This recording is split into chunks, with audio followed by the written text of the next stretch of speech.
Hello po. Good morning po sa ating lahat. Sabi mo sa katabi mo, good morning. Okay. Si Pastor Albert po ay nasa Zion Apalit po ngayon. Siya po ang speaker po nila doon. Ayan. At alam ko sumama doon si Pert. Ayan. Pert Junior. Nasa ospital po si Tatay Pert. Kasalukuyan nagpapagaling. So, yun po. Ako po ay naatasan ngayon na mag-deliver ng message po sa inyo. So, tayo po ay manalangin. Yes, Lord, marami pong salamat sa umaga pong ito.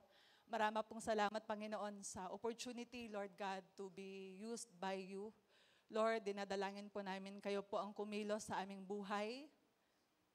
Mangusap ka, Panginoon, sa aming kalagitnaan. Lord, I pray, Lord God, that you would, Lord God, use me, Lord God. Let me be a clay, Lord, in the hand of the potter, Panginoon. And let my heart and my spirit be willing, Lord God, on how you want to use me, Lord God, sa umagang ito. We also remember Pastor Albert as he speaks and mentors, Lord God, sa Zion Apalit. Use him mightily. Lord God, we pray that you would renew his strength, Lord God. And we also pray and remember Zion Apalit, Lord God, that you would continue to bless the church, O Lord. And you would continue to pour out, Lord God, your favor, Panginoon, upon the church. Salamat po, O Diyos. In Jesus' name we pray. Amen and amen. Meron pa po bang may mga sakit? Bago po tayo magpatuloy, panalangin po natin, maliban kay Tatay Pert, any prayer, concerns? Baka meron po. Likod. Okay, hindi kaya yun. Yes.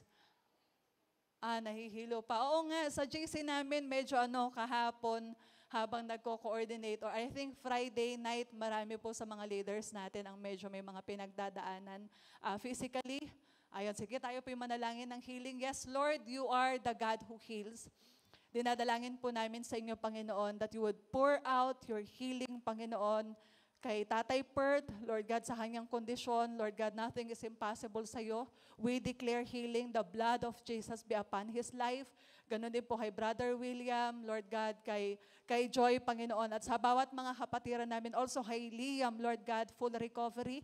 Dinadalangin po namin, O Diyos, na maranasan po nila ang iyong mapagpagaling at dakilang kamay. Salamat po, Panginoon. In Jesus' name we pray. Amen and amen. So, again, good morning. Nasa series po tayo na Unleash Your Potential. Unleash Your Potential. So, when we say unleash your potential, it doesn't mean that it is from the outside, but it is from the inside.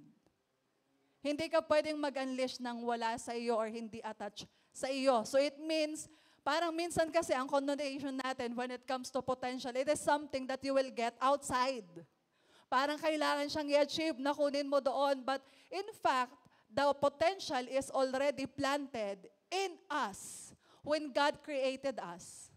And it is for us to unleash it or tap it. Sabi nga po ng ating pastor, ang potential ay yung kung sino ka, pero medyo hindi mo pa nakikilala kasi hindi pa na-unleash. Sabihin mo sa katabi mo, abangan mo pag ako nagpakilala. Kung sino talaga yung potential ko. O yung maganda, okay. Ang maganda. Okay. Pag ako nakilala mo, nakita mo yung potential na ginawa ni Lord sa akin. Okay. Gugulatin kita, mga ganon. Okay. So, 7 things to know about your God-given potential. Take note, God-given potential. So, meron po tayong God-given potential, 7 things that we want to know. Pero bago po yun, pwede po ba tayong tumayo? Basahin po natin ang Psalms 139. Ayan, Psalms 139. Can we please get our Bible at basahin po natin ito sa Bible. Although naandyan, pwede nating hindi i-flash. Ayan, para sa Bible po sila tumingin. Please sit, be with someone na meron pong dalang Bible. Basahin po natin from verse 13 to 17. If you're there, say amen. Amen. So yung iba, wala pa doon. Kung wala kayo, nasaan kayo? Pag nakarating na po kayo sa Book of James or Revelations, medyo atras po kayo ng konti. Ayan, nasa Old Testament po. Okay. So, Psalms 139, verse 13, basahin po natin. For you form my inward parts. You knitted me together in my mother's womb. I praise you, for I am fearfully and wonderfully made. Sabi nga, wonderful are your works. My soul knows it very well. My frame was not hidden from you when I was being made in secret intricacy, woven in the depths of the earth. Your eyes saw my unformed substance. In your book were written, every one of them. The days were formed for me, when yet there was none of them. Ayan. Verse 17, how precious to me are your thoughts, O God. How vast is the sum of them. So, i-hold po natin tong verse na to dahil babalikan po natin ito. Sige, maaari na po tayong maupo. Ayan, pinagpala po ng ating Panginoon ang pagkabasa ng kanyang salita. Ayan, so 7 things that we want to know or we should know about our God-given potential. Doon po sa binasa natin, sige, pwede po nating i-flash. Sabi nga, for you created my inmost being and you knit me together in my mother's womb. Question, who created us? God. So si Lord ang gumawa sa atin. So, di ba tama no? Kung sino yung inventor, kung sino yung creator, siya yung nakakaalam ng disenyo at potential ng isang bagay na nilikha. Amen. So same is true with us. This world did not create us. The social media did not create us. It is God who created us. So napakahalaga na alamin natin yung potential natin, hindi sa pamantayan ng mundo, kundi sa salita ng Panginoon. Because this book, this word of the Lord, speaks so much about our potential and how we are created. Sabi nga, I praise you because I am fearfully and wonderfully made. Your works are wonderful. When we say that I praise you because I am fearfully, everybody say, fearfully. Okay, taas kamay ng mga estudyante at dating mga naging estudyante. Alam niyo yung feeling na magre-report kayo o magde-defend kayo ng thesis? Di ba ginagawa niyo yung thesis niyo, yung report niyo, fearfully? With so much fear and trembling. Kasi ayaw mong magkamali. And imagine a God who created us. And He created us fearfully. Imagine a perfect God. Ganon siya maglikha. Perfect na siya, pero ganun pa siya mag-create sa atin with fear and trembling na hindi ako pwedeng magkamali sa creation ko na to. Kaya sabihin mo sa katabi mo, hindi nagkamali si Lord sa'yo. Huwag mong pagdudahan yung potential mo dahil hindi nagkamali si Lord sa'yo.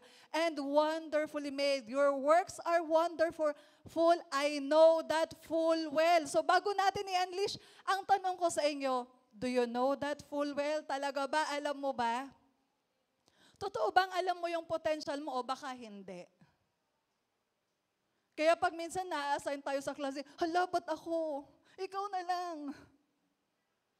Uy, ikaw daw magre-report. Hala, ba't ako? Uy, ikaw daw magpipray. Hala, ba't ako? Ganon. No, we have to know it full well. So number 1, for us to know full well our potential, number 1 is know your source. Saan ka galing? Saan tayo galing? Know your source. To understand how much potential you possess, you must understand the source from which you came from. Di ba ito sinasabi natin to? Halimbawa, pag magaling siya sa drawing, magaling siya sa math, or magaling siyang kumanta, or magaling siya sa isang bagay, di ba tinitrace natin yung mga pamilya nila, member, it runs in the blood. Nasa lahi kasi talaga nila mga matatalino sa math, grabe. Di ba sinasabi natin yon? We check saang source, saan sila galing na family. O kaya pag magaling sa business, oo, yun talaga yung inclination nila, mga C talagang pagdating sa business, magaling yan. Mga Sobel. O kaya pagdating sa singer, kasi magaling na singer yung tatay niya. Narinig mo na ba yung tatay niya o yung nanay niya? Magagaling silang kumanta, talagang may mga boses. Sa bagay, lahat naman may boses, hindi lang natin gusto yung iba, no? Okay. So, we have to know and understand our source. But the question is, saan nanggagaling yung source ng pagkakaunawa natin kung sino tayo at paano tayo nilikha? Hinahanap ba natin yon sa labas, sa social media, sa post, o sa comment ng ibang tao? Medyo may duda ako minsan. Of course, when we buy something online like Shopee, Lazada, okay, sana naman Shopee, Lazada, no? Anong tawag dito? Commercial break. Okay, di ba pag bumibili tayo online, tinitignan natin yung reviews. Correct. Tama na naman yun. But sometimes, medyo may doubt ako dun sa reviews. Or minsan, halimbawa pag may magko-comment sa'yo, dapat medyo may doubt ka din. Bakit? Sandali, ang tanong, nagamit mo ba ng tama yung product?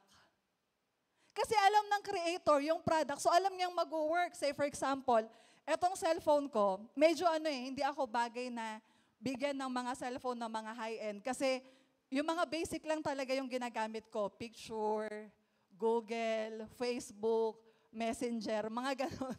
Usually ganon yan, YouTube. So yun lang usually. So hindi ako pwedeng magbigay ng reviews about this phone kasi hindi ko nakikita yung full potential niya.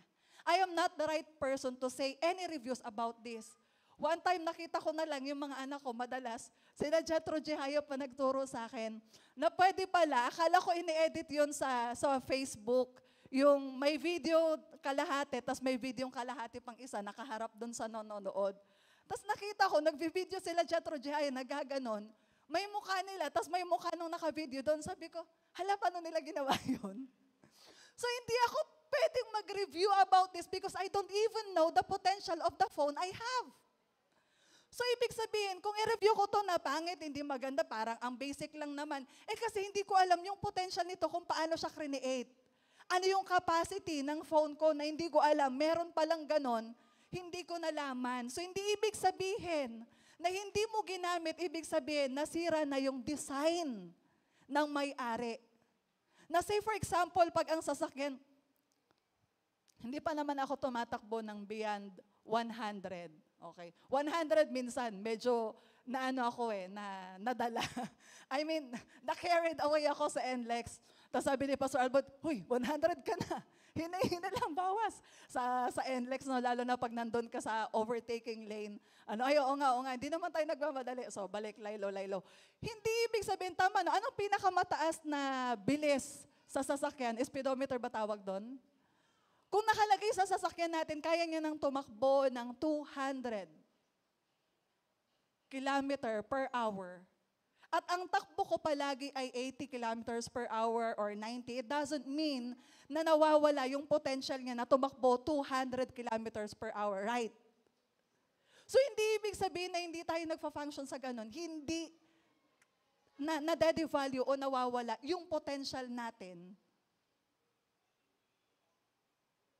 Hindi ibig sabihin na devalue or nasira yung design ng maker. So we have to know our potential. And when we say potential, okay, kuya, notes ko to. Nandito pala yung notes ko. Anak verses lang tayo. Okay. Sige. So, halimbawa yung seed. Yung potential ng seed, hindi mo pwedeng makita doon sa itsura lang ng seed eh. Diba? Sabi nga natin, we can count how many seeds inside the apple, but we can never count how many apples inside the seed. Can you count them? Kaya mong bilangin ilang buto meron sa isang mangga? Ilan? Isa. Pero kaya mo bang bilangin ilang mangga meron sa isang buto? Hindi. Yun yung potential. Hindi mo kayang bilangin. So you have to know, sandali, that's how God created a mango tree or a mango seed. We have to know our source. Ayan, ang tanong natin kasi, sabi natin kanina, it runs in the blood. Ang tanong, whose blood is running in our veins? Kanino bang blood? Revelation chapter 12 verse 11, it says, they triumphed over him by the blood of the Lamb. You and I has the blood of the Lamb. Sabihin mo nga sa katabi mo, you have the blood of the Lamb. The blood of an overcomer. The blood of an overcomer. Philippians chapter 4 verse 13 says, I have the strength to face all conditions by the power that Christ gives me. Potential came from the word potent, and potent means power. Saan galing yung power na yon? Sa ating Panginoong Jesus. I have the strength to face all conditions.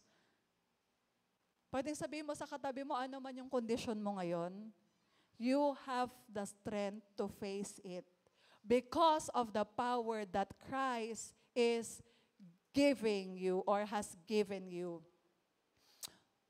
1 John chapter 5 verse 4, for whatever is born of God overcomes the world, and it is a victory that has overcome the world, our faith. So we are born of God. Our source is the Lord. Doon tayo galing. Kay Lord tayo galing. So kailangan malinaw po ito sa atin. We are born of God. Ano man yung, what we are capable of, yung potential natin, tignan lang natin yung ating Panginoon. Because the Bible says, we are created in the image and in the likeness of our God. When God created the world, it is through Word. So yung mundo, tayo, wala pa tayo nun, but because of God, when He spoke the Word, it came into motion. So wag nating isipin kasi wala akong ganito, kasi wala akong ganyan. Wag mong isipin ang meron ka, yung panlabas, ang tignan mo yung nasa loob, who is in you. The blood of the Lamb is in us. Christ is in us. Number 2, about the 7 things that we have to know about our God-given potential, know how you were designed to function. Alamin mo paano ka dinesign para mag-function. Paano nga dapat tayo nagfa-function? Paano tayo dapat mag-function? The key to discovering your full potential is understanding how God designed you to function in a specific manner.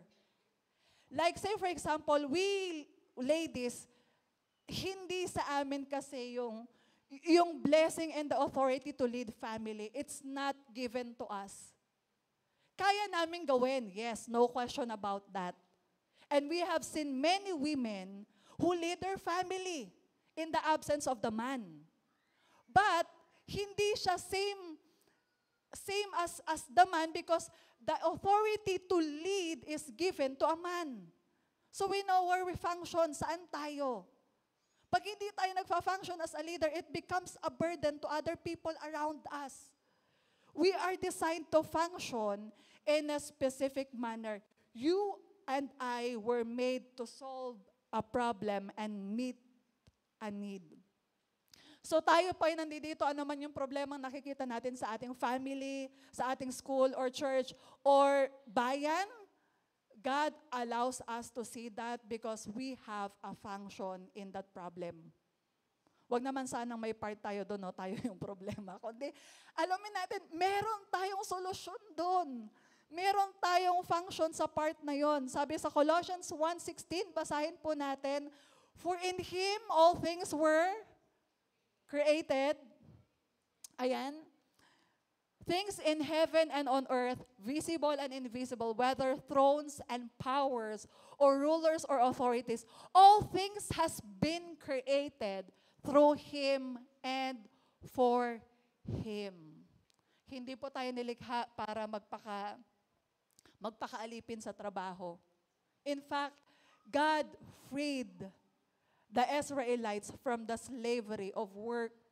Naalala nyo? Diba? Meron silang slave driver. Sige, trabaho kayo. Habang nagtatrabaho sila, hinahagupit pa sila ng hinahagupit and they have to provide yung kanilang straw. It's like sometimes, it's sad to see people, especially Christian, being enslaved by their work.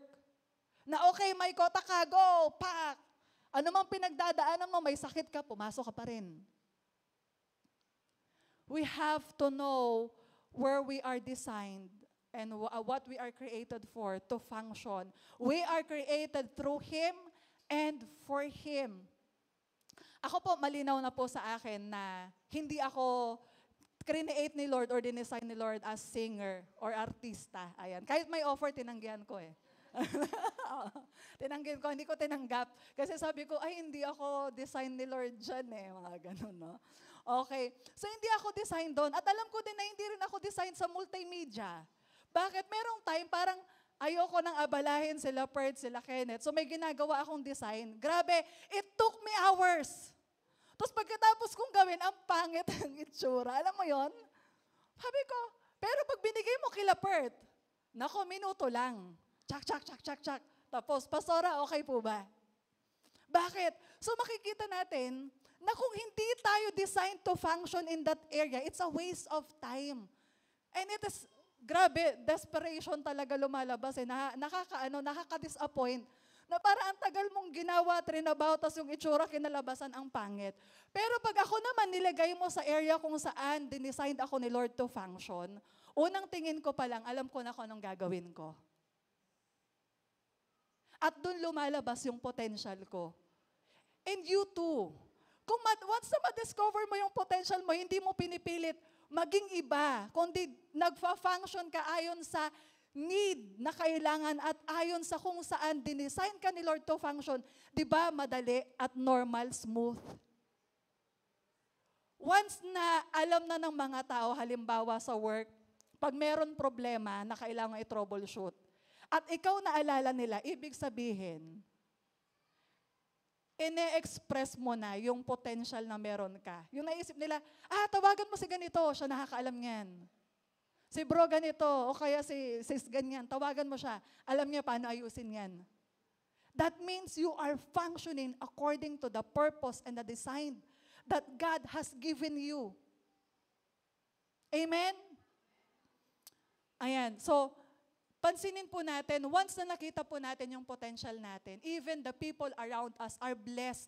At nagko-confirm sila, grabe, ang ganda nung gawa mo, ang galing. Tapos naiisip mo din sa sarili mo, kaya ko pala yun. Diba? Nasabi nga na ba yun? Kaya ko pala yun. Grabe Lord, hindi ko inakala. That means that's your potential. At di ba nakakatuwa pag nalalabas mo yung potential mo? So we need to ask para hindi tayo mapagod, ma-stress, ma-disappoint, alam yun, magkaroon ng anxiety or depression. We have to ask God, Lord, what is your design in my life? Saan mo ako gustong mag-function? Ano yung purpose mo sa aking buhay? At wag take note po hindi lang po ito sa area of giftedness, kundi tignan din natin saan yung area ng need at may problema. May solution because God will use you as a part or as a solution in that problem. You are the taga-solve ka ng problema. Amen? Number 3, know your purpose. You were equipped by God with a potential in order to accomplish your purpose. Meron tayo kanya-kanyang purpose, magkakaiba, hindi po pare-pareho. Like ang ilong, hindi siya pwedeng magreklamo, ba't hindi ako nakakakita? Or ang mata, hindi siya pwedeng magalit, ba't hindi ako nakakarinig? Meron tayong kanya-kanyang purpose. Amen? But the plans of the Lord stands firm forever, the purposes of His heart through all generation. Psalms 33, verse 11. Merong purpose ang Panginoon and that will stand forever. So wag tayong makipaglaban sa purpose ni Lord na, Lord, hindi talaga. Pag calling mo, kahit anong gawin mo, tinan mo si Jonah, tumakas, ayun, ang dami tuloy na pahamak. Yung mga walang kamalay-malay, doon sa boat, sa barko kung saan siya sumakay, nadamay patuloy sila. Di ba, hindi tinapos, nawalan patuloy sila, di ba tinapon nila lahat ng mga kargamento ng nakasakay doon sa bangka kung saan siya sumakay or boat kung saan siya nakasakay. Tapos malaman-laman, tulog na tulog siya doon sa ilalim. Mahimbing ang tulog niya, nagkakagulo na.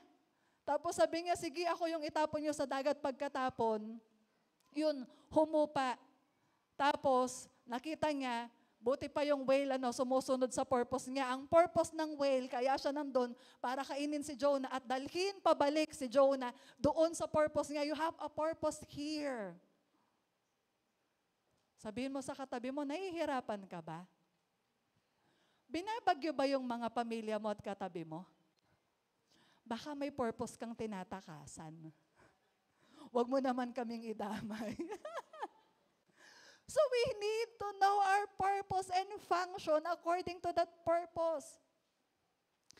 Ito yung sign na hindi pa natin namimit yung purpose natin. If we are imitating other people, pag medyo copycat pa, kumukopya tayo, that means hindi pa natin nadadiscover kung sino tayo o kung sino ka. You are one in a million. Totoo yung kantang yun. Nasa dami ng tao sa mundo, ilang billion ba o ilang million ba, alam nyo ba na wala ni isa ang pareho ng fingerprint? Can you just imagine that? That detail that God has given in our life. At yung purpose, iba-iba din yung purpose natin. So if we are trying to follow trends, impress people, that means we are nothing but a second ring trying hard copycat. Stop copycatting. Be yourself. Ito, halimbawa, LV, Fendi, Prada, di ba? May mga tinatawag na mirror copy. Yung hindi mo na malaman yung original, doon sa imitation, doon sa class A, yung mirror copy. Kasi balita ko yung gumagawa ng original. Yun din yung kumukopya ng imitation eh. Awan ko kung totoo yun. So, pwedeng almost the same. Yes, kopyang-kopya mo. But the value is not the same. Right? So why settle for less when you can express and be yourself and live your true value? Ito, pinagpaalam ko po ito kay Isa, asawa po ni Pastor Mike. They gave us an invitation last Friday, breakfast sa La Florentina. At habang nagkukwentuhan kami tungkol sa mga anak, mga kwentuhan namin. So kinikwento ni Isa yung anak nilang bunso, pumunta silang Japan, early celebration ng kanilang panganay. At may bit-bit silang mga gowns. Kasi para preparation sa 7th birthday ng anak nila, pang picture-picture. So, sige, yung ate daw, sige, nagbihes, nag-gown, nag-picture. Yung bunso, binibihisan na ngayon, it's a gown of Elsa, parang ganon. Talagang humahagol-gol daw ang bata, grabing iyak. Sabi nga, no! Sabi nga, I don't want to be princess, I just want to be me. Sabi nga, no anak, suot mo lang, suot. Sabi nga, no, I don't want to be princess. I don't want to be Elsa, I just want to be queen. Kylie Queen kasi pa nga, I just want to be me. Nakakatuwa that at the age of 4, she knows her purpose. Just to be who God created her to be. Amen? Kahit gaanong persuasion ng kanyang nanay na, kahit for the sake of picture taking, magbihis ka anak, mag-gown ka. Imagine, from Philippines to Japan, binit-bit nila yung mga gown na yon. Tapos hindi nga sinuot, sabi nga, no, I just want to be me. Tapos sabi ng tatay kasi, Pastor Mike, wag na nating pilitin. Napipilit ba tayo to become someone else? Because of the pressure you saw in your social media. And by giving into that, you miss the whole point. That you forgot to be yourself just to impress other people. That you begin to diminish yourself and your true value and your true potential just to be in. But what you don't know is just because of you trying to be in, you are beginning to be outside the purpose of God. At doon mas nagdi-diminish yung value. Amen? So, know your purpose. Number 4, know your resources.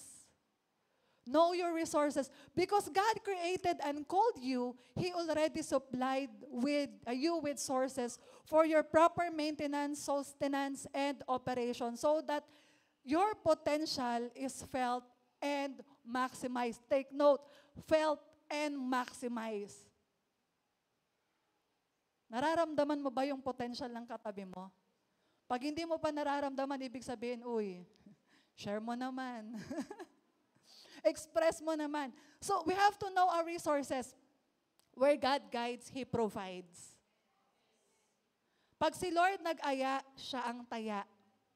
So, kung walang provision doon, wala kang makita, Lord, ba't ang hirap? Lord, ba't Kinakaya ko naman, tinotodo ko na. Lahat na ginagawa ko ng araw ang gabi, gabi ang araw. Baka hindi doon yung nais na Lord sa'yo. Nakalagyan. Philippians chapter 4 verse 19, and my God will supply all your needs according to His glorious riches in Christ Jesus. God will supply all your needs if you are in the place where God is calling you to be. Don't ask God to provide and to bless you in the area where God has not called you. Kung nasaan yung purpose ni Lord, hindi nawawala doon yung resources ng Panginoon. So know your resources that God will supply all. Sabihin nga natin, all. Lahat. Isipin mo, parang hindi ko ata kaya. God will give you wisdom. God will give you the strength to do that. Ibibigay sa'yo ni Lord. Number 5, know your environment. Know your environment. Basahin po natin ito. Your value, basahin po natin.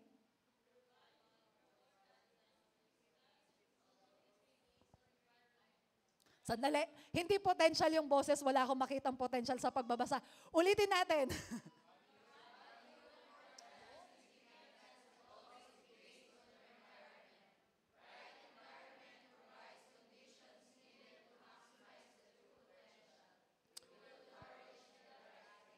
Ayun, medyo lumagpas. Ayan. Sabi nga, your value and importance and significance will always be based on your environment. Right environment provides conditions you need to maximize your potential. Huwag po natin kakalimutan, Philippians chapter 3 verse 20, however, we are citizens of heaven and we eagerly wait for the Savior, the Lord Jesus Christ, to come in heaven. So, tandaan po natin, kung ang ekonomiya bagsak, huwag mong isipin na ikaw bagsak ka na rin. Because our citizenship is in heaven. Ano yung environment natin? Anong klaseng environment tayo nagfa-function? Dito ba sa lupa? Kaya di ba yung prayer, the Lord's Prayer, Lord, let your will be done on earth as it is in heaven. So ibig sabihin, hindi mo kailangang mag-antay na makarating sa heaven. We can experience heaven on earth. Sabihin nyo, ba't po ang init, pastora? Iba naman po yun. Ang reality po niyan, hindi kasi natin talaga naalagaan ng mabuti ang environment. Marami tayong nasirang puno, so hindi kasalanan ni Lord. Diba? Okay, nag-agree ba kayo? O change topic na tayo. Ayan, nakakakonvict. Yun yung reality. Diba? We have to work in the environment that God has created us. Halimbawa, di ba, minsan mas matapang ang mga, sa US, sabi ng pinsan ko, minsan mas matapang yung mga Pilipino kaysa sa Amerikano. Naging citizen lang sila ng US. The moment na naging citizen sila, mga matatapang daw. Oo, hindi sila pwedeng maliit-maliitin ng mga Amerikano, kahit na sila yung totoong citizen. So imagine that, yan ay citizen lang ng US. So how much more, we are citizens of heaven. Sabi mo sa katabi mo, uy, alam mo ba yun? That you are the citizen of heaven? So dapat may confidence, may angas, hindi yung parang lulog mo. Dapat may confidence. Amen. Sa ibang translation, ang ganda, King James Version, for our conversation is in heaven. So ang usapan, hindi yung ano ba naman tong bansa natin? Talagang pag sa Pilipinas, maiwan mo lang yung tsinelas, wala na. Tumalikod ka lang ng konti, wala na doon yung sukat toyo mo na binili mo. Mga ganon, Bakit sa Japan? Iwanan mo yung Singapore, iwanan mo yung bike, mababalikan mo pa rin. Sandali, ang usapan natin kasi earthly. Ang pag-usapan natin, dapat yung conversation natin, heavenly. Amen? Our conversation should be in heaven. Ito, magandang illustration to. Nakita ko to sa Facebook. Magkano ang isang bote ng tubig sa Alphamart? O kaya sa Tama, no? Naalala ko, nung time na nagko-coordinate kami sa camp, Mabibili mo to ng 6 pesos per bottle o minsan kaya mo pang lower to 5 something, 5.50 per bottle sa mga, yes, sa refilling station. Tama? So once na dinala mo na yan siya sa Alpha Mart, nagre-range na siya ng 8, 10, 15, mga ganon, tumataas na. Okay. So dalhin mo siya ngayon sa halimbawa pag mga nasa resort na magkano? 15, 20, mga ganon. Ibang bottle ba ng tubig? Wala lang brand to, pero para walang patalastas, madamot. Wala lang brand to, pero dalhin mo na siya sa mga resort, iba na yung presyo. Tama. O, dalhin mo siya ngayon sa mga Shangri-La Hotel. Magkano yan? 100, 150. O, dalhin mo ngayon sa aeroplano. O, sino yung bumili ng tubig dyan doon sa Cebu Pacific? Plano pang mamigay naman. Diba? Magkano siya? O dalhin mo pa siya sa mga international 5-star hotel. Magkano siya? So it means right environment will give you your right value. Yung tamang environment, magbibigay sa'yo ng totoong value mo. Now the question is, what kind of environment you are thriving? Nasaan ka ngayon? Baka you are trying to fit in a place where that people or that place is not giving you your true value or your true potential. Amen? Palitan po natin yung environment natin. Medyo hindi maganda. We have to know our value. Number 6, know your limits and precautions. It is like a seed that needs to be fed and cultivated. It is also a treasure that needs to protect, it. Know and respect your limitations. Meron po tayong limitations. Parang, alam ko may picture ako dyan pero baka nailagay sa iba.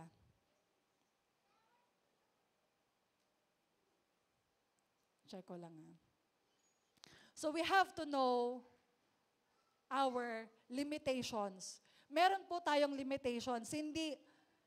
Wag natin kailangan malaman po natin yung ating limitations. Parang sabi niyo, bakit po ganun? Sabi niyo full potential tapos may limitation. Halimbawa, hindi naman tumutubo tama, di ba? Yung seed sa puro tubig. Hindi siya pwede mabubulok siya. O halimbawa, pag mga cactus, alam mo, hindi siya kailangan ng too much water. So you have to know your limitations. We have to know our limitations. Number 7, yung about limitations, i-explain ko pa siya sa susunod na mga verses or mga points. Number 7, know how to share. Sabihin mo sa katabi mo, sharing is caring. So share your potential. Oo. Wag naman puro trabaho lang yung nakakaramdam ng potential mo. Diba? Wag naman puro school lang. Wag naman puro business lang. Sana maramdaman din ni Lord at ng mga kapatiran natin sa Panginoon.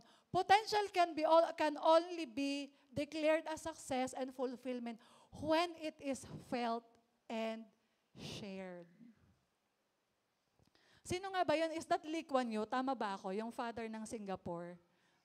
Diba? Bakit siya ganun kamahal? Because he expressed his full potential. Nung unang hindi siya gusto Bakit? Siyempre, imagine mo, biglang babaguhin mo yung tao, bawal dumura dito, bawal magtapon dito. Ayaw ng tao nun. But after na na-express niya, eto yung potential ko, eto yung leadership ko, di ba iniiyakan siya hanggang ngayon ng mga tao? At hanggang ngayon, mahal siya ng mga tao. Why? Because his potential is felt and shared. Halimbawa yung potential ng nag-create ng TV, ng aircon na nararanasan natin ngayon, transportation, we feel them. Nararanasan natin. So kailangan tayo din, yung potential din natin, nararanasan at nagbe-benefit yung iba. The true measure of fulfilled potential is not what it accomplished, but who receives the benefit from the accomplishment. If your potential only benefits you, then that's not a success. That's selfishness. And God is never selfish. In fact, He gave His only begotten Son. Jesus gave up His life for us to reach our full potential. Amen? Hindi siya naging madamot. So, kung meron po tayong talents and giftings, anything that God has entrusted us, it is meant to be felt and shared. Kailangan ramdam po natin. Amen? Ito, balikan ko po yung sinabi ni Pastor about Elvis Presley. Elvis Presley is one of the, alam nyo yun, king of rock and roll. Pero nakakalungkot lang that he was a Christian. He writes songs, so many Christian songs. Pero along the way, medyo nag-struggle siya. Kanino i-share, kanino ipapagamit yung kanyang potential. And then, along ang kanyang life story, medyo malungkot lang because he struggled sa worldliness. And then news would say na namatay siya because of drug abuse, heart attack due to drug abuse. And he wrote this song of what could have been and what if he stayed true to his purpose and mission of his life, of his God-given potential. Imagine po natin yung impact at potential na meron siya. Yung influence. Can you just imagine that? He is my everything, sabi po niya sa kanyang sulat, huling kanta na sinulat. Ayan, He is my everything, my reason for living. He is the King of all kings. I long to be His possession. After the lightning and the thunder, after the last has bell rung, sabi nga, I want to bow down before Him and hear Him say, well done. At the end of the day, wala nang ibang magandang marinig, kundi yung haharap tayo sa Creator natin at sabihin niya sa atin, well done, good and faithful servant. It no longer matter kung sinabi nilang, oh, ba't ganito yung trabaho mo? Oh, ang galing mo sa work? Oh, ang galing mo dito? All of our crowns, all of our medals, all of our trophies, pagharap natin kay Lord, wala na siyang value. At ang isang bagay na lang yung mahalaga. When God looks us in the eye and He would tell us, well done, good and faithful servant. Now, if God would take us today and we will face God, wag naman po sana ngayon. So when we face God and look Him in the face, we know what we did. Alam natin kung paano natin ginamit yung buong week natin for the past month. What will God say? Halimbawa, andito si Lord ngayon sa harap natin, and He would look us in the eye to eye. Ano kayang sasabihin niya sa atin? Ano kayang sasabihin niya sa iyo at sa akin? I hope it is well done, good and faithful servant. You have been faithful. So we have to grow. For us to hear the well done, good and faithful servant, we have to grow our pathway to our potential. Parehong, we cannot do it without God, but God will not do it without us. Parehong work po natin. So growth, your pathway to your potential. So pansinin po natin, just like a seed, it has the potential to multiply itself, to grow and multiply itself. But we have a part. Meron po tayong bahagi.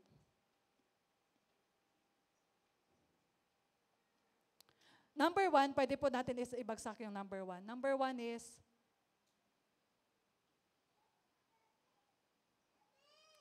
the law of the mirror. Ayan. So basahin po muna natin to. Matthew chapter 5 verse 16, sabi nga, in the same way, let your light shine before others, that they may see your good deeds and glorify your Father in heaven. In the same way, let your light shine.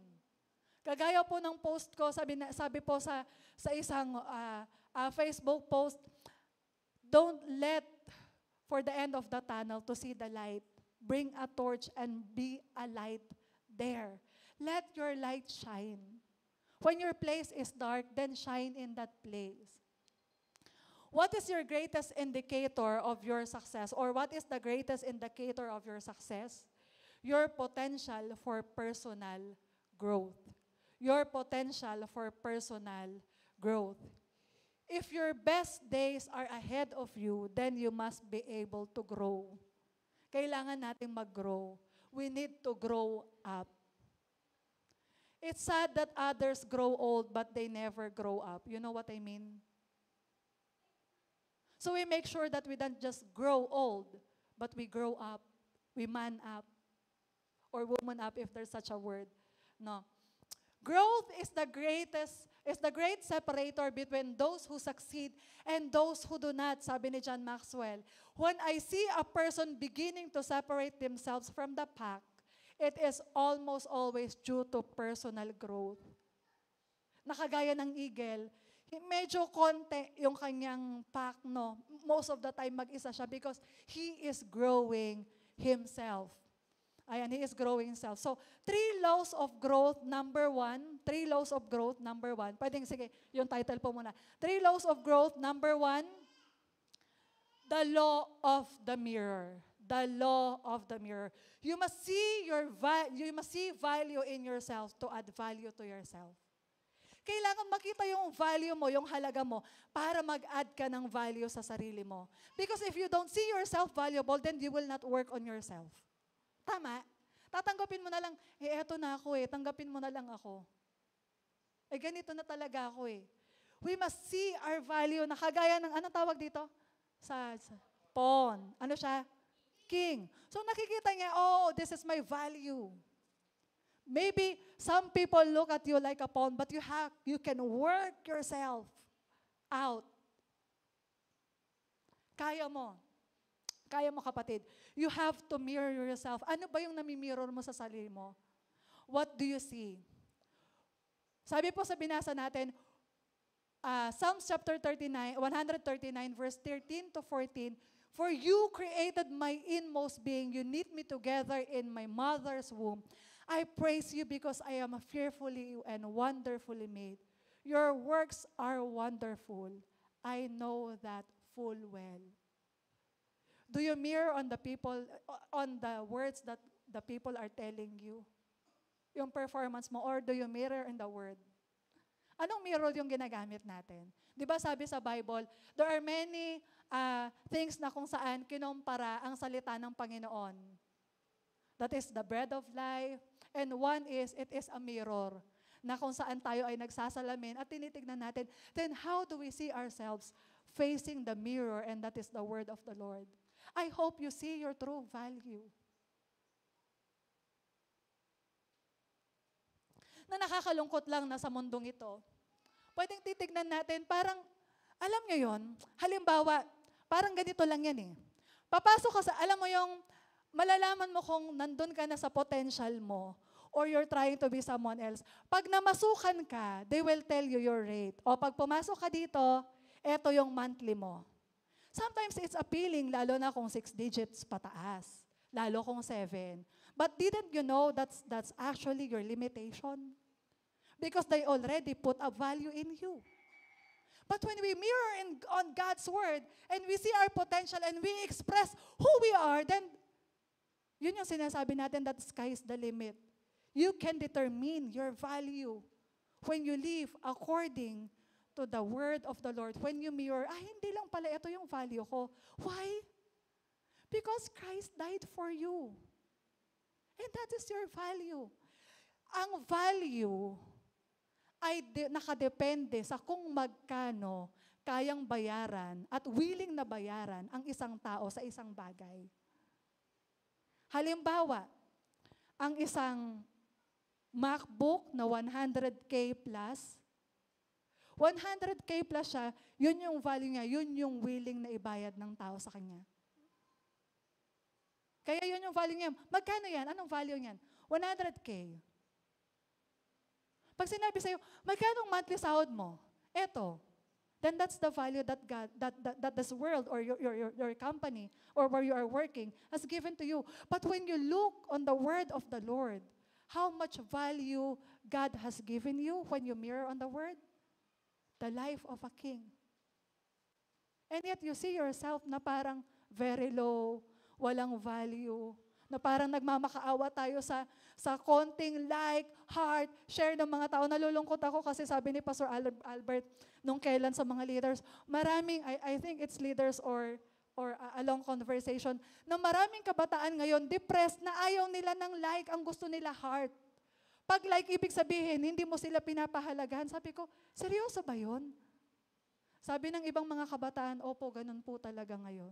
Imagine, sa kakarumpot na heart and like, you will set your value on that.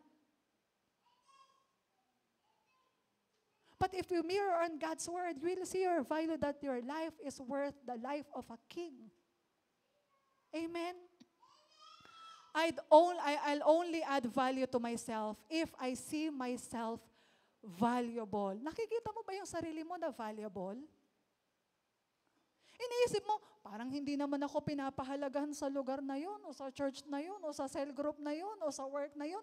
Ang tanong ko sa'yo, pinapahalagahan mo ba yung value na nilagay ni Lord sa'yo? Do you even value that? Do you even see that? Nakikita mo ba yun? Ito po, napakagandang illustration. Although hindi ko nasasabihin yung figure kasi nakalimutan ko exactly how much is the figure that Myles Munroe has given. May isang time, inimbitahan si Myles Munroe Myles Munroe, patay na po siya pero grabe po ang pastor po na ito. Si Myles Munroe, galing siya sa isang mahirap na pamilya.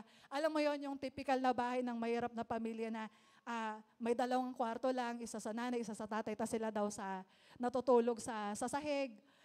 Tapos kasama nila yung mga daga, mga ipis, mga lamok. Talagang kinakagat siya ng mga lamok. And then he discovered his potential. He mirrored on the Word of God. So one time, for the first time he was invited by a prominent or well-known company to become the resource speaker. So, medyo tinanggap niya yung speaking engagement, pero troubled siya. Sabi niya, magkano kayang i-rate ko dito? Malaking kumpanya to eh. Magkano ba dapat yung sabihin kong minister's fee or professional fee or whatever do we call it? So tinawagan niya si Les Brown. Les Brown is also a well-known speaker and author like Myles Munroe. So tinawagan niya, sabi niya, Les Brown, I was invited in this company and so and so and so. How much do you think will I charge them? Tanong ni Les Brown sa kanya, magkano ba nakikita mong value sa sarili mo? Sabi nga, sa tingin mo, okay na yung $4,000? Sabi ni Les Brown, seryoso? Yan lang yung nakikita mong value sa sarili mo?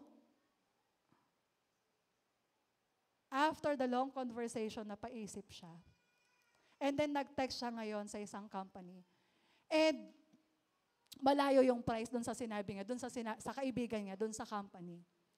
After niya sinabi yung rate niya, how much he will build the company, inviting him as a resource speaker, the day before he speaks, the following day, the check was delivered sa kanyang office.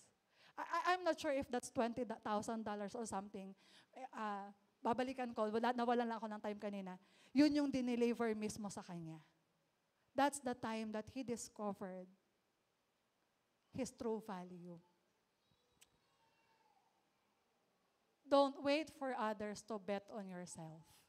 Bet on yourself. Huwag mong hayaan na i-rate ka ng mga tao, ito yung value mo. No. You have to see your true value. You have to mirror on the Word of the Lord. Pero syempre, kailangan din i-develop mo yung sarili mo. Baka wala ka namang ginagawang pag-aaral, paghahanda, pag-prepare, hindi ka nagmamaster, o hindi ka nagre-review, tapos sasabihin mo, uy, eto presyo ko. Kayabangan naman yon. Tama? So you have to make sure to set balance that before you say your rate, kailangan nilalabas mo yung potential mo. Amen? My self-image determines my investment. My self-image determines my investment. More than anyone else in this room, it's me who sees how much work and investment our pastor is doing for his personal development. Wala sa inyong nakaka-witness yung mga time na may garter siya sa ulo kasi masakit na yung ulo niya sa pag-aaral, kaka-review, kababasa. Wala sa inyo yung nakakakita yung mga time na magigising ako ng 2:00, 3:00, nandun pa rin siya nag-aaral. You don't see that. It's me who sees that. O yung mga time how he juggles, na habang nagko-conference, National conference, I think that was last year. Habang nagko-conference, nandun siya sa sulok, nagkaklase, and while coordinating. Our pastor never excused himself to invest on himself. Why? Because he know his self-image, yung potential niya. That's why sometimes it's very disappointing when people come to Pastor Albert and bargain on his value. Take note, I did not use the word price. I said value. Na nakikipag-bargain sila sa value ng ating pastor. Why? Kung tagalabas ang makikipag-bargain ng kanyang value, I would understand why they don't know our pastor. Pero ang masakit kung nakikipag-bargain sa loob. Because that means you don't see the value that the person is investing on himself. That work, that hard work na ginagawa niya. Yung hundreds of pages na kailangan niyang pag-aralan just to make a one-page reflection. We don't see that. Pero ito naman yung pang-ano ko kay ano. But when that happens, lagi kong sinasabi kay Pastor Albert, okay lang yan. Si Jesus nga hindi nakita ng mga kapatid niya yung totoong value niya. Right? Like we mentioned, your environment will determine your value. Nasang environment ka? I remember, this is one of the things that Pastor Albert and I can never forget nung kinasal si Lily at sila Darwin.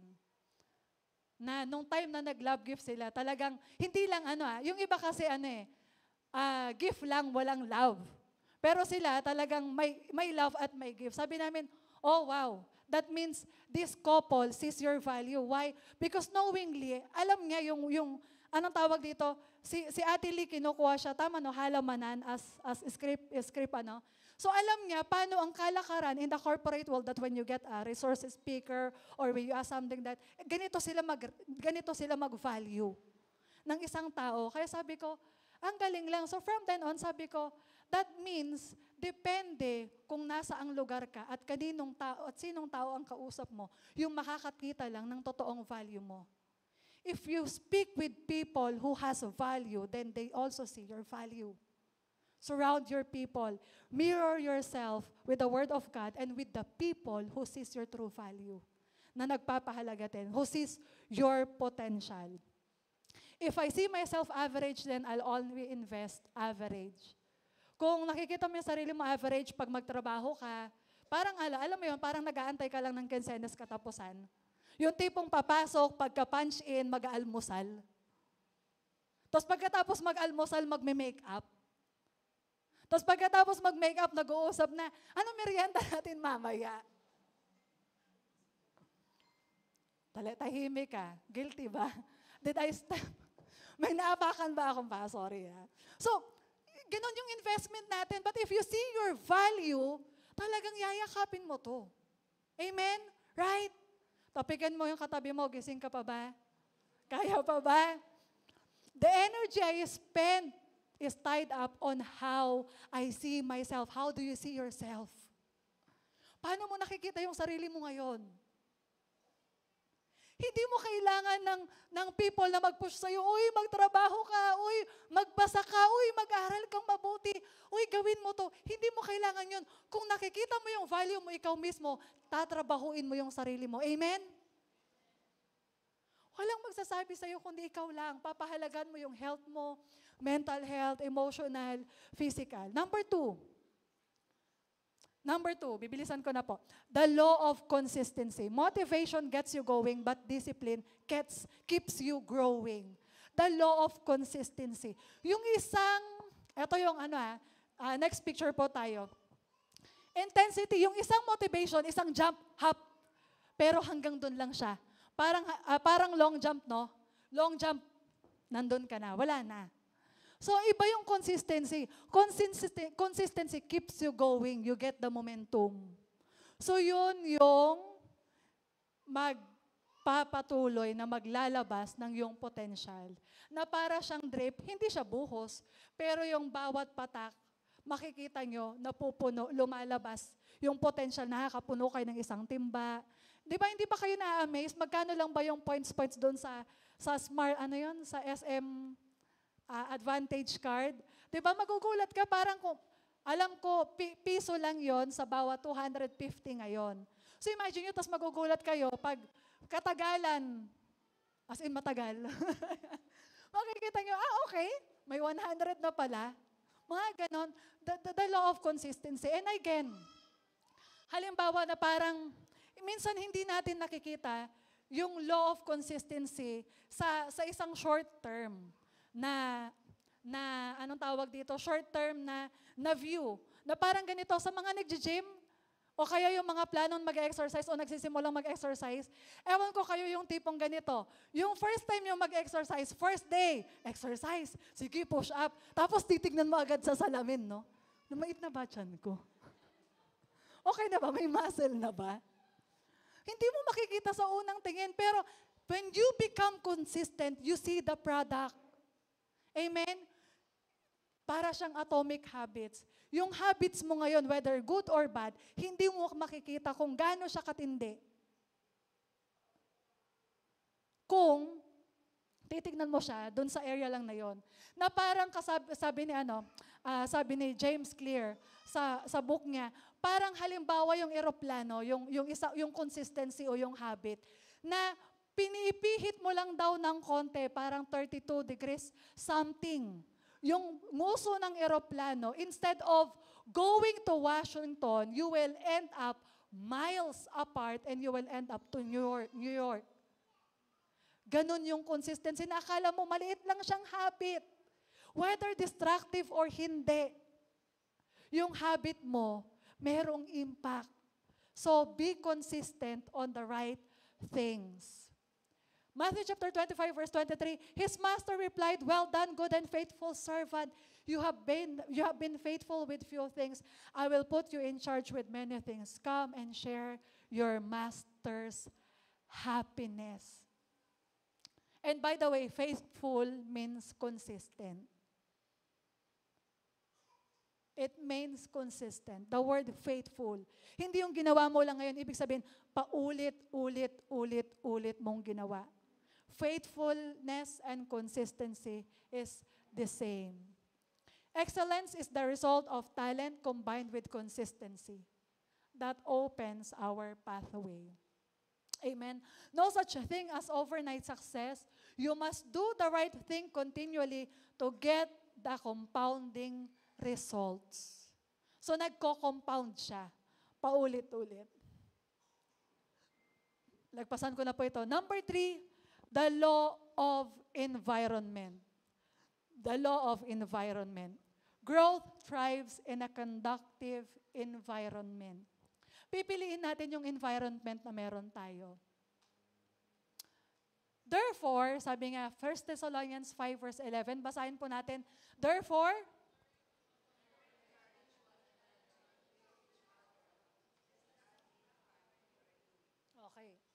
therefore, encourage one another and build each other up. Be in a place or in an environment where they are for your growth, where they are, na meron silang desire na makita kang mag-excel, mailabas mo yung potential mo. Ang galing ng sinabi ng isang leader natin, sabi niya, huwag mo lang tignan yung kayang ibigay sa'yo ng kumpanya. Tignan mo anong kayang ilabas sa'yo ng kumpanya. That means your potential.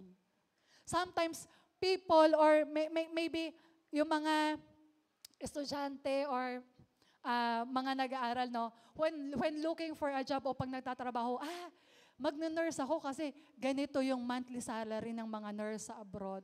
So, tinitignan mo na yung kayang ibigay sa'yo, pero hindi mo tinitignan yung kayang ilabas sa'yo. Yung potential mo. Piliin mo yung kayang ilabas, yung potential mo. Hindi lang yung kayang ibigay sa'yo. Because that has greater value. Amen? That has greater value. What kind of environment are we giving our children? Or what kind of environment are we giving ourselves? Anong klaseng environment? Last Friday, sabi ko nga sa inyo, we grabbed the opportunity na makasama sila Pastor Mike, because of their values as Christian people and as family. So, yung mga opportunities na ngayon na ganon, dinadala namin yung anak namin, mga anak namin, because that's the kind of environment and people that we want to give our children, just like the church. Eh natutuwa ako habang pagkatapos nilang maligo, kumain, nandun sila sa room, nagkukwentuhan, nag-usap si Isa at saka si JL. Isa is dati po siyang flight stewardess ng Emirates ba yun? Oo, Fly Emirates. So, nag-decide siya ngayon na full-time mom. So, kinakausap niya si JL about ano bang gusto mo kasi may na-meet siyang isang kami-meet lang niya that week sa isang friend niya na accountant ng isang top 1 na accounting firm. Malaki yung position, 14 years na nagtatrabaho doon yung kaibigan niya. Tapos ini-encourage niya si JL na mag-accountancy. So sabi ko, okay, sigo, maganda to. Iniwanan ko sila. Bakit? Because that's the kind of environment that we want to give our children. Na binavalue, na kinakausap, na sinasabing, oh, you can do this. This is your potential. You can consider this.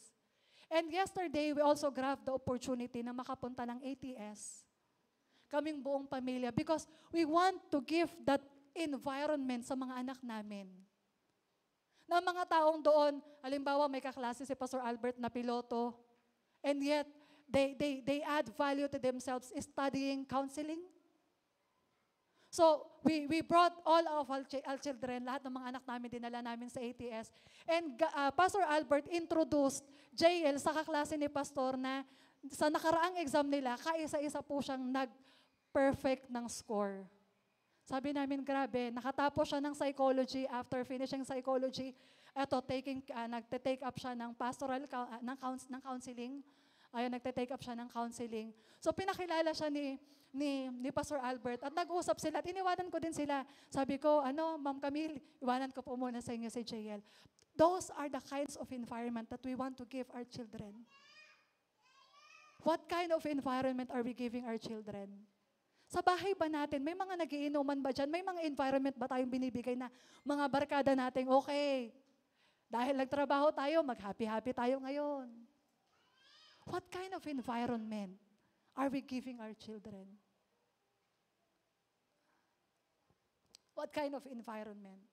My dream as a mother, hindi ko alam kung napapansin nyo, pero may mga times, halimbawa, pag pupunta tayong Caloocan, and Caloocan would invite a speaker that I know na yung kanilang anointing ay talagang matindi. We see to it that we come near to that minister and we would humbly ask, can you pray for our son Jethro? Kasi kay Jethro, sabi nga, I want to be a builder and a pastor. So we come to that pastor like nung last time anniversary ng Caloocan, lumapit kami kay Pastor Ted Manlangi. Sabi namin, can you pray for our child?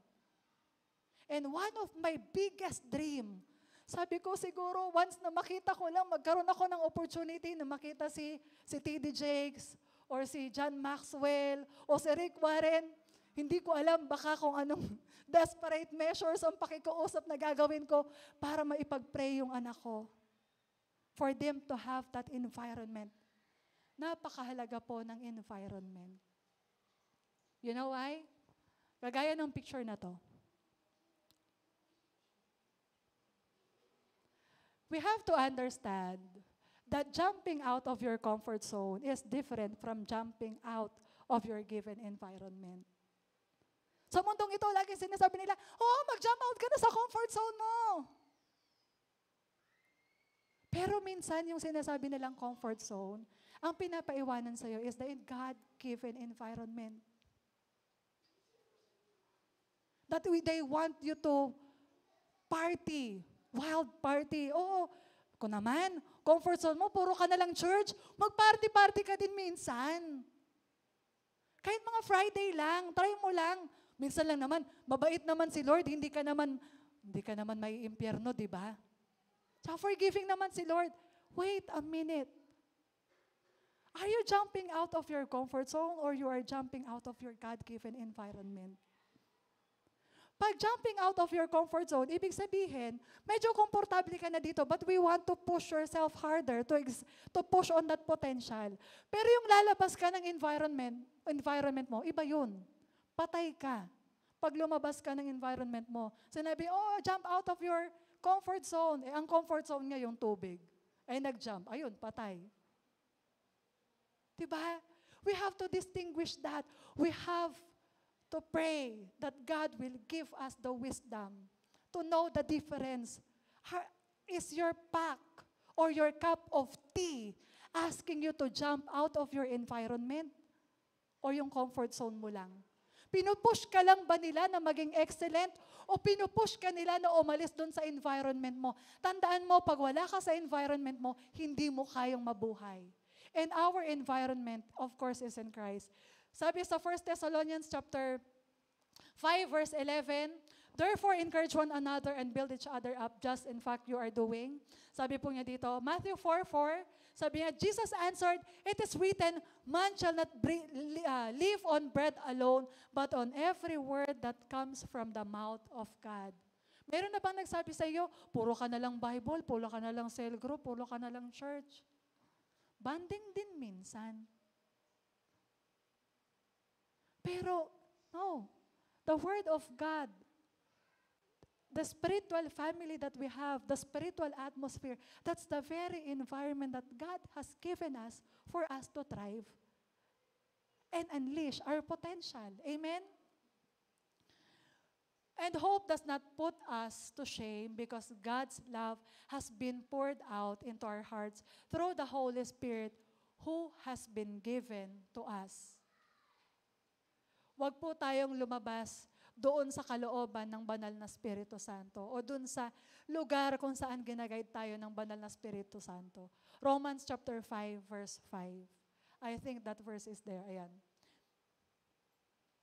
Eto, 1 Samuel chapter 3, 30 verse 6, sabi nga, David was greatly distressed for the people talk of stoning him because all the people who were bitter in spirit, each over his sons and daughters, but David encouraged himself in the Lord.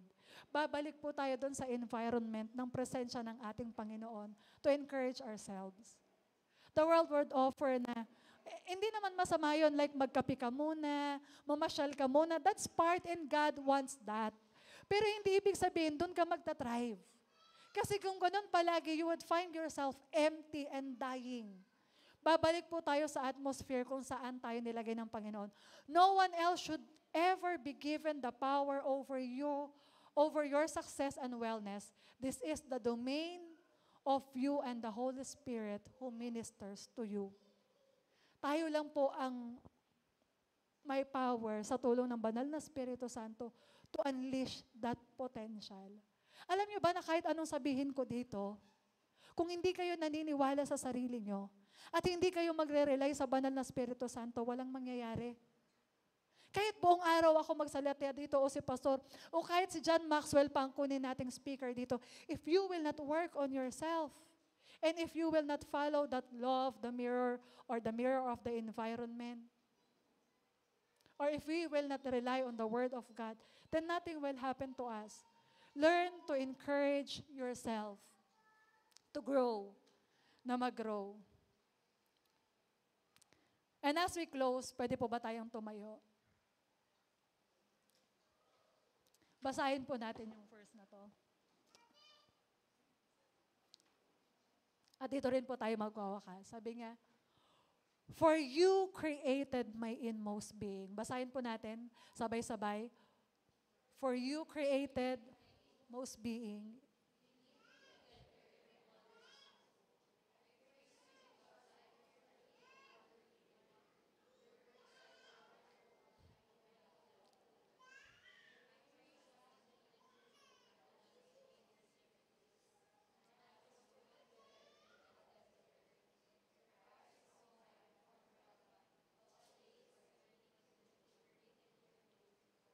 Oh, precious.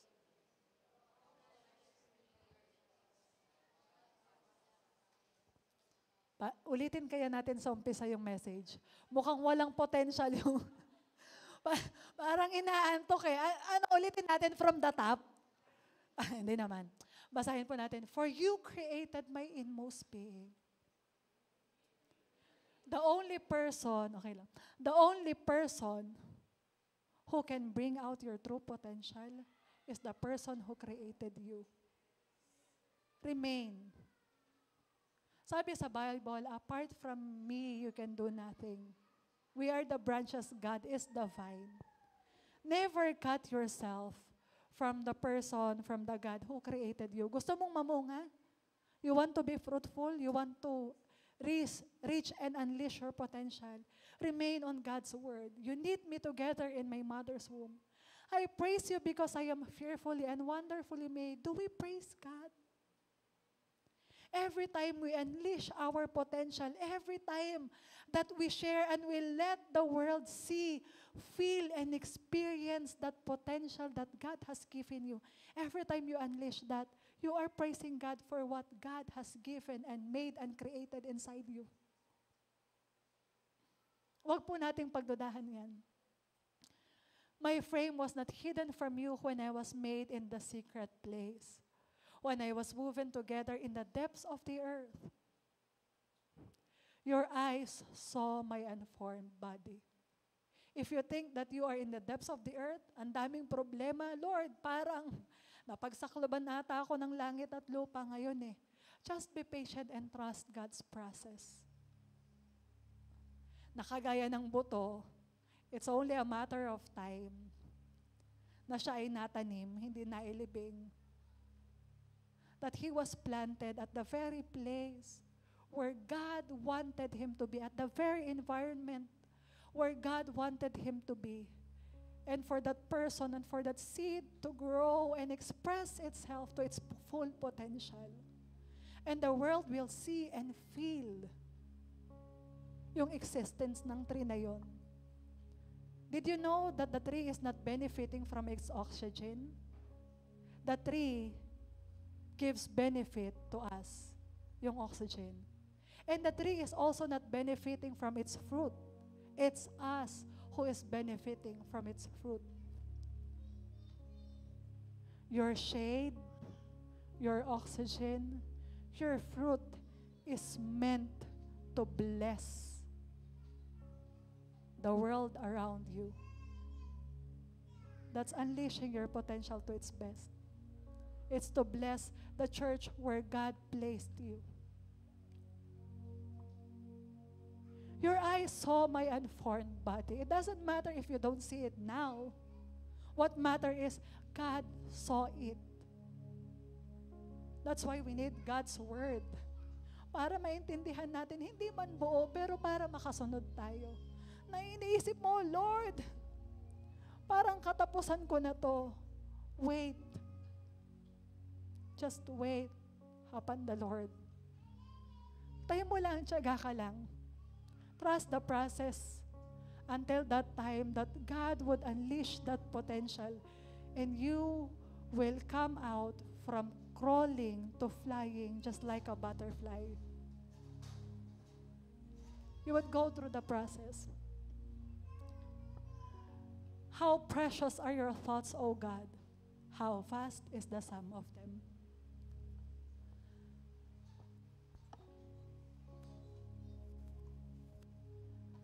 Sometimes, alam niyo yun, parang may mga time na yung mga thoughts natin nakaka-offend kay Lord eh.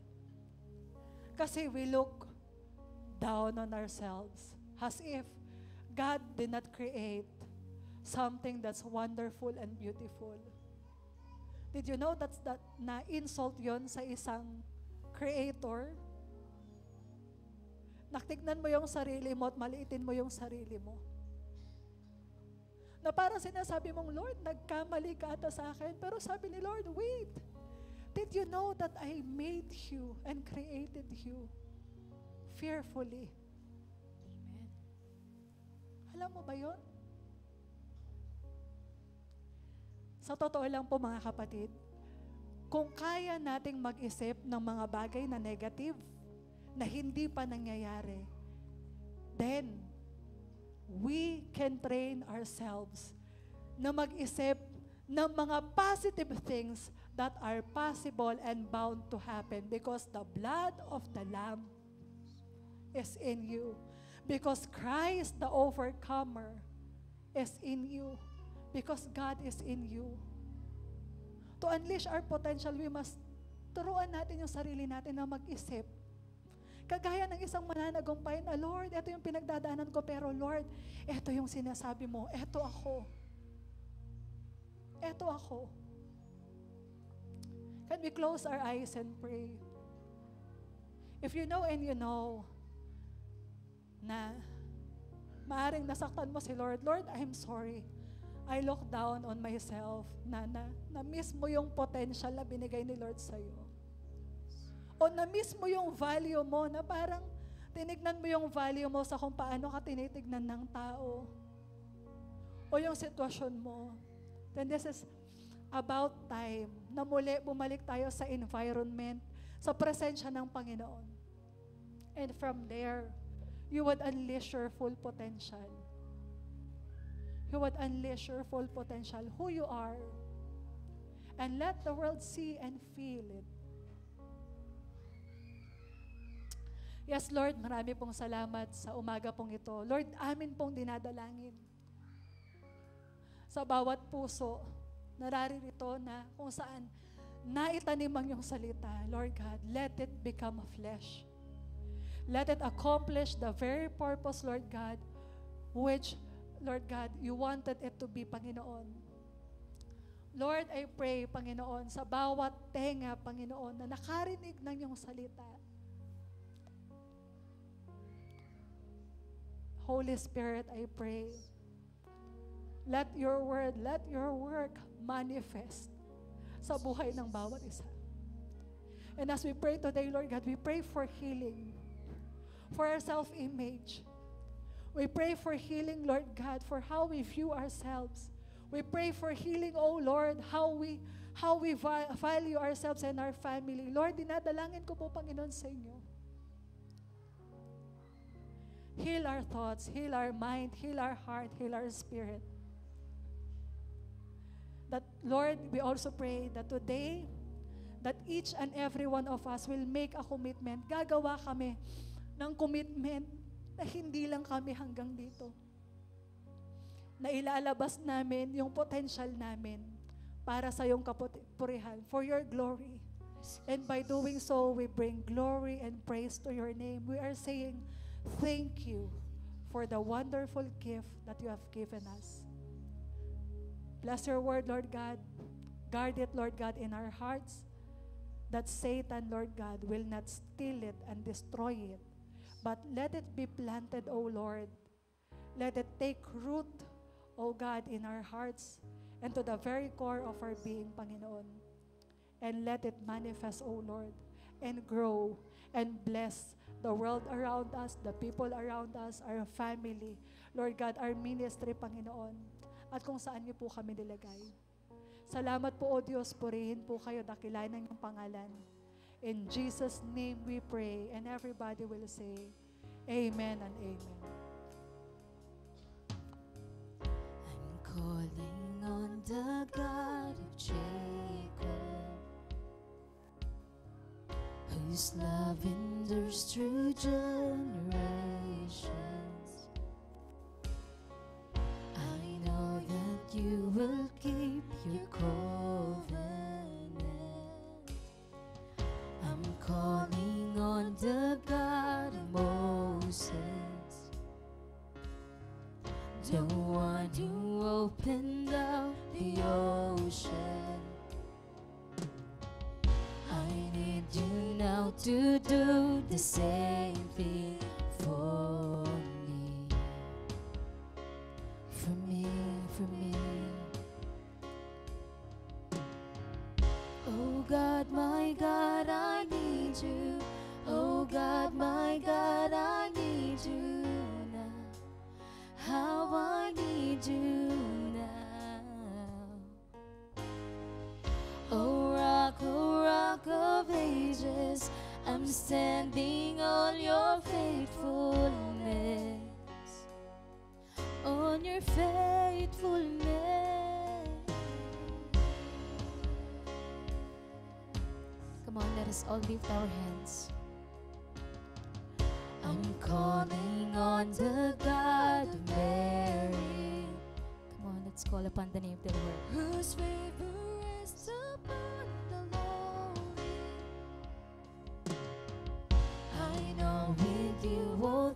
unsurpassable. I'm calling on the God of David, who made the shepherd boy courageous. I may not face Goliath, but I have my own giants. Oh God, my God, I need you. Come on. Oh God, my God, I need you now. Come on, let us all shout. Sige po, i-declare po natin ito as our prayer. Come on, church. Oh rock of ages, I'm standing on your faithfulness.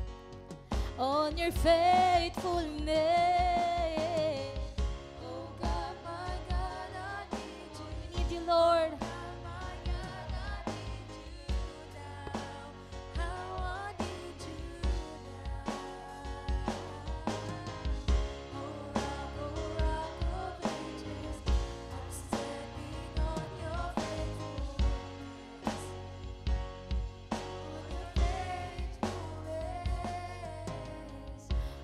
God, my God, I need you.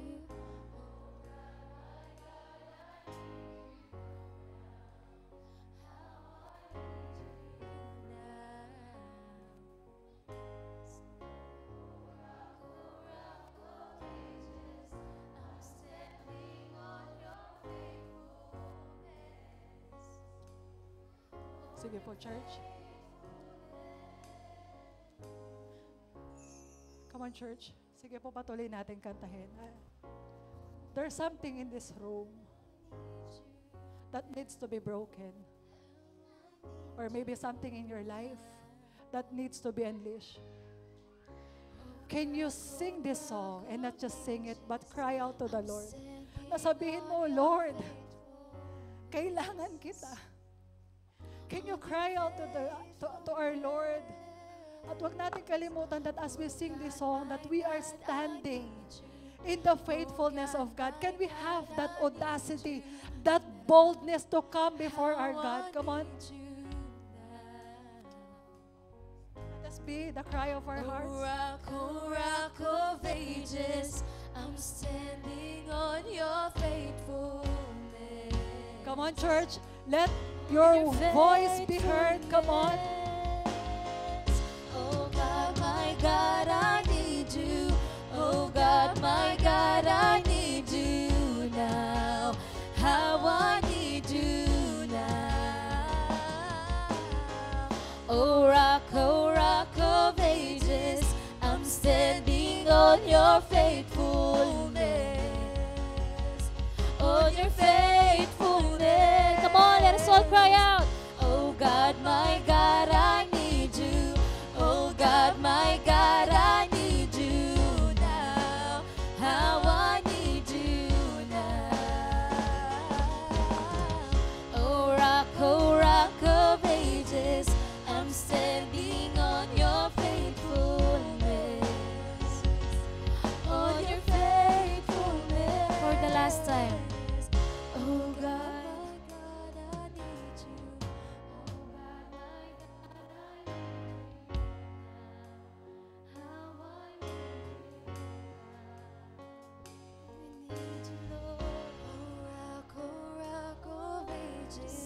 I'm standing on your faithfulness.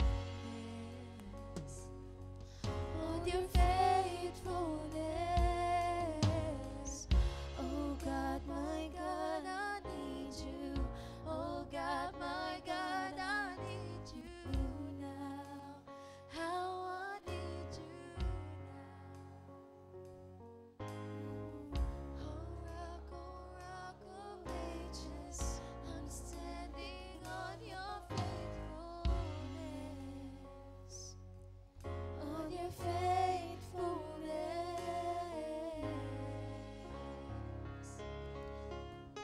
Come on, pwede ba nating bigay ang pinakamataas na papuri sa ating Panginoon?